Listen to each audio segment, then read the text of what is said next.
Good afternoon. Welcome to the IBEW 595 Union Hall. This is a hall that I know quite well. When I was a teenager, I worked out of this hall on behalf of a local city council candidate, and for over the past 20 years have worked to support the work of this union and the work and campaigns of other candidates around here. So a very fitting and comfortable place for me and my family and my campaign team to work out of for our campaign. We started about 3 months ago, a presidential campaign believing that we must bring the promise of America to all Americans. The idea is that no matter who you are, who you love, where you're from, what your parents did, your hard work should mean you do better for yourself and dream bigger for your kids. It was a promise I saw fulfilled for my parents as they raised me and my 3 brothers here in Dublin, California. My dad was a cop, my mom worked a number of different jobs, and they believed that they worked hard enough, I could be the first in the family to go to college. And that was achieved for us. But with my eyes open, going to college and law school and working as a prosecutor and serving as a city councilman in this community, I saw all the people who did not have that promise fulfilled. So I went to Congress. In this past midterm election, I would come home for town halls and meet with my constituents. And at almost every town hall, with hundreds of people filling up gymnasiums and churches, I was told that the most important thing I could do as their congressman was to reverse the course our country was taking, go out and find new friends, and reshape the Congress. So for 2 years, I went to 26 states, led an effort called Future 40 to find 40 candidates in their 40s and under who could flip 40 seats. 28 of them won. I also, after being so demoralized, just like so many of you, by mass shooting after mass shooting after mass shooting in America, was about to lose hope. And then Parkland happened. And the communities of Parkland converged with communities in Sandy Hook and cities where we never hear the names and never know the stories, like Chicago and Baltimore and Miami and Oakland. And they marched from the town squares to the town halls to the ballot boxes. And they beat 18 NRA-endorsed members of Congress. We had momentum after the last midterm election. And I believe the best way to seize that momentum with a young, diverse caucus for the Democratic Party and 18 fewer NRA members in Congress was to have a leader in the White House who could seize that momentum. That's why I chose to run for president. I was excited by what I saw across the country over the last 3 months, building on the work we did for the midterms in the last 2 years. I told my wife and our staff and my constituents and our supporters we were only running for one reason: to win and then make a difference. Not a vanity project, not to write a book, not to make this about anything other than the people who really, really needed that promise to be fulfilled for them. So being honest with ourselves, we had to look at how much money we were raising, where we were in the polls. And to prove we were serious, we qualified for the debates immediately, made the first cut, got on the debate stage, had a campaign operation with staff in Iowa, New Hampshire, South Carolina, New York, Washington, and California,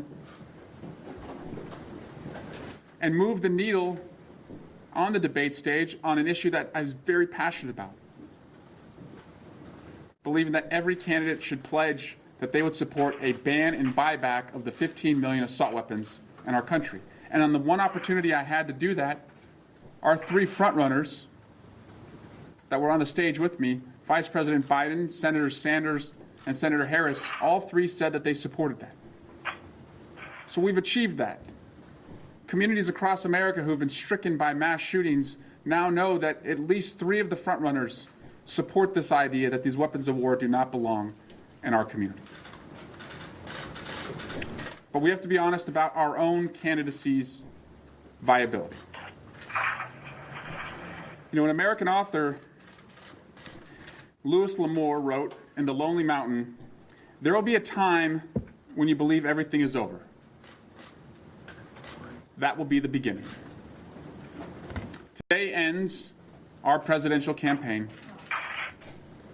but it is the beginning of an opportunity in Congress with a new perspective shaped by the lives that have touched mine in our campaign throughout these last 3 months, to bring that promise of America to all Americans, to believe that it will be the next generation whose leadership will solve climate chaos, bring cures in our lifetime for health care, address the student loan debt crisis, and make sure that we say enough is enough. We don't have to live this way anymore, and that we love our children more than we love our guns. I'm fired up to do that work that I've already been doing in the Congress, to go back to Washington on the House Judiciary Committee, the House Intelligence Committee, and as the chair of the Steering and Policy Committee, to work on these issues, but to carry the stories of so many people I've met across America. I also want to thank my wife, Brittany, our kids, Nelson and Cricket. They were a lot of fun on the road. My wife was a hell of a surrogate for us. She was a mom who had a full-time job and put everything into her husband's campaign.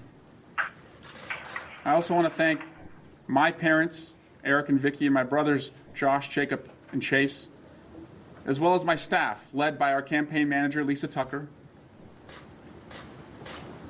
as well as our supporters who made the small contributions, who knocked on the doors, made the text messages, believed in us every step along the way. Thank you.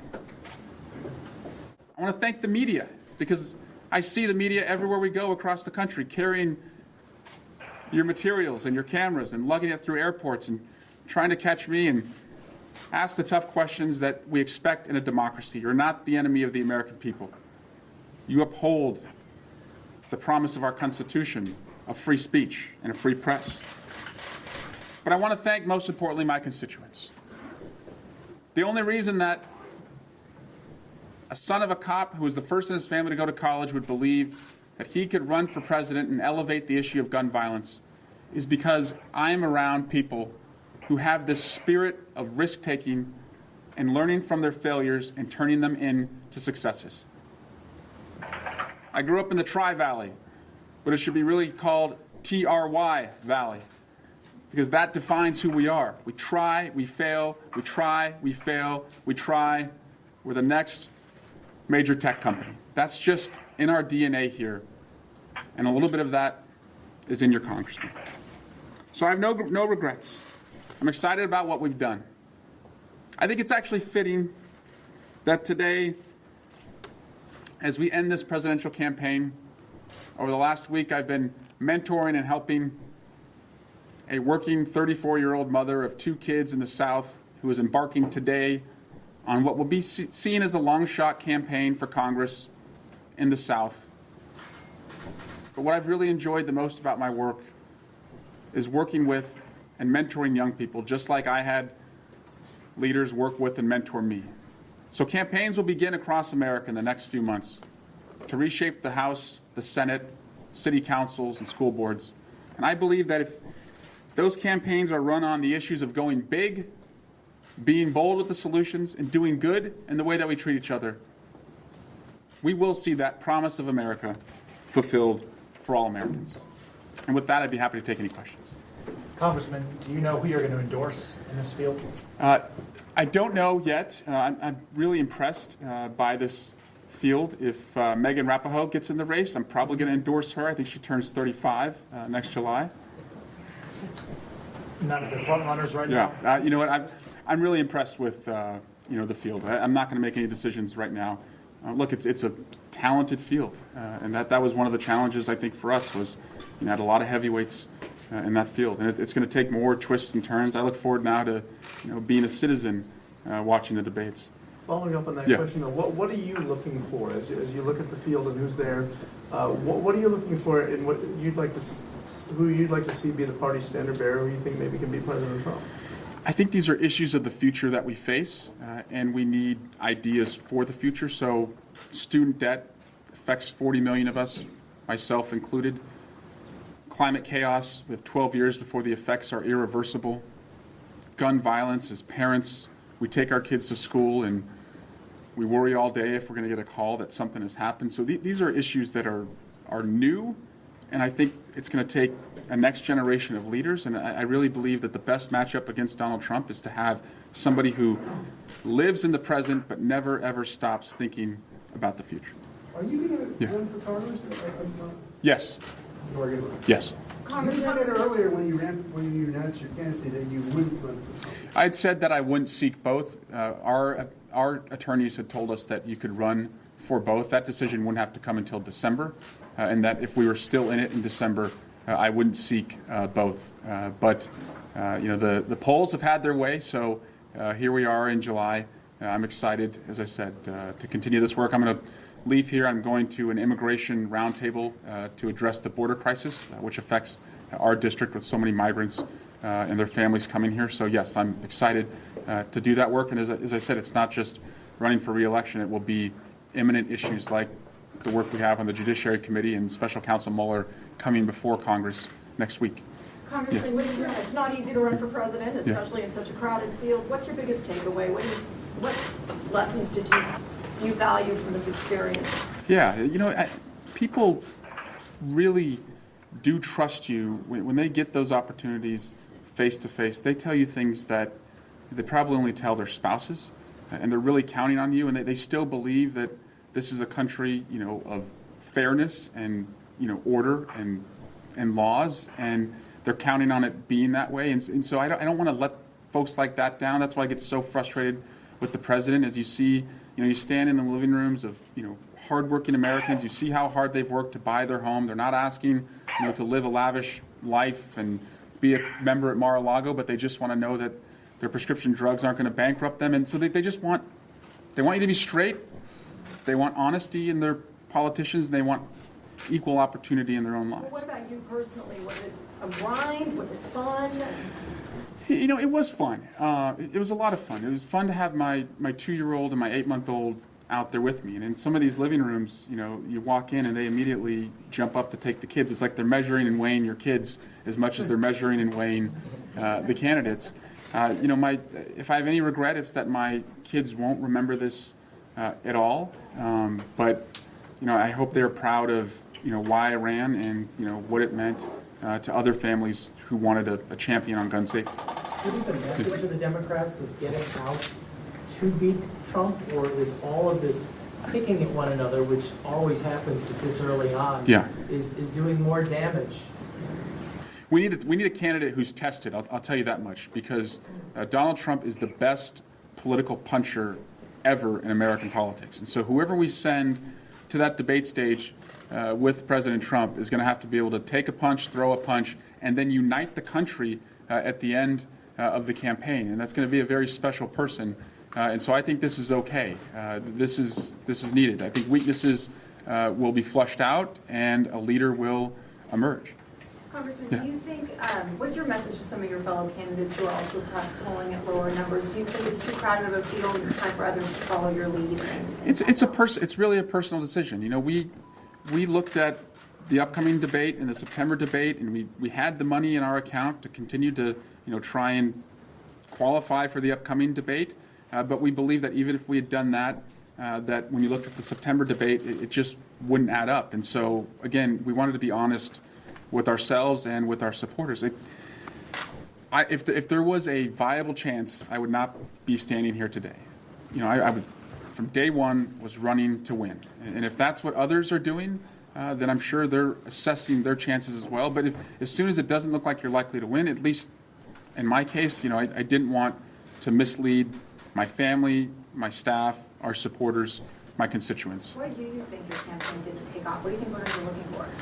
I think it is a crowded field, and you had people who, have had, high name recognition. 2 of the candidates have run for president before that I stood on the stage with. We have a senator in California who's running, she's quite talented and quite popular. So, I'll leave it to analysts to determine that. I'm proud of the issues we ran on and the team that we had behind us. I just wish I could have done more for them in those issues. Congressman, what were the thresholds that you failed to meet? Thresholds, was it fundraising, polling, number of donors? When did you decide, all right, I'm not going to be able to continue this campaign? Yeah, the polling wasn't moving after the debates, and the donor number was always going up, but it was never going to reach the point where we could qualify for the the September debate is 130,000, and I'll be honest, I welcome those thresholds, just as someone who's putting everything into it, expecting your family and your staff and your volunteers to put everything into it. Like, we didn't want to just screw around here. We wanted to grow with the thresholds, and if we didn't, we were going to get out. And so those thresholds, I think, are fair, and it's the best way to narrow the field. Yeah, Joe. Eric, how much did you raise last quarter? And also, you went hard at the NRA in your campaign. Should they take this as a win or dropping out? They're at bankruptcy court right now, so you could ask them there. Look, I think the win against the NRA is really from Moms Demand Action, the Giffords Group, Everytown, March for Our Lives, Brady. They've put them on the ropes, and I was just a part of that effort and inspired by that effort. For us, the final numbers will come out, I think, in a week. I think ballpark is around $850,000 is what we raised this past quarter, with just under 21,000 new donors for the presidential campaign. Congressman, hindsight is 2020. If you could go back and redo anything in the Democratic presidential debate, your approach, the topics that you raised, would you have done anything differently? No, I would have just, taken my kids out with us. They were really popular. We brought them out more. Are you at all concerned about any backlash in the district from people who, you're obviously very popular here, but that it could damage you as you run for re-election, that you might have a viable challenger, and at least one person's in the race already. I don't know if she's going to stand or not. But. I don't take anything for granted. I'm going to go, as I said, right after this meeting, go meet with constituents about immigration and the border. We've got a town hall coming up in about 2 weeks, so I don't take anything for granted. I beat a 40-year incumbent in 2012 who had taken the district for granted. And I hope the district sees that these issues that I was running on nationally were the district's issues, that people in our district have student loan debt. Our district, is seeing sea level rise in Union City that could affect communities there. Our district, sends their kids to schools and worries about their safety. It was a constituent during this campaign who gave me an insulin vial and said, please carry this because it's the only way you'll know how much it costs to me. So, the issues that I ran on nationally are the issues for my district, and what my district will find is a congressman who's reinvigorated and ready to bring these issues front and center. I believe because we ran a credible campaign, one that is ending today, but a credible campaign, I'll be able to advocate in an even more effective way for my constituents now. Congressman? Yeah. Have you spoken to Aisha Wahab about her campaign? I have not, no. Are you worried about a tough re-election bid? I welcome anyone who wants to run. It's what makes our country great is that ideas are tested. I expect there will be other people, who may consider running too. And so I'm not, anyone that wants to run, should run, and I respect anyone who wants to run because it is a hard decision to make. And I expect that we'll have a number of people in the race. Congressman, you're exiting the race as Tom Steyer. Is Mulling jumping in? Any advice for him? It's rough out there, but welcome to the race, Tom, and I wish him well. Great. Well, thank you all again, and thank you again to our supporters, our family, and our staff. Thank you. Thank you.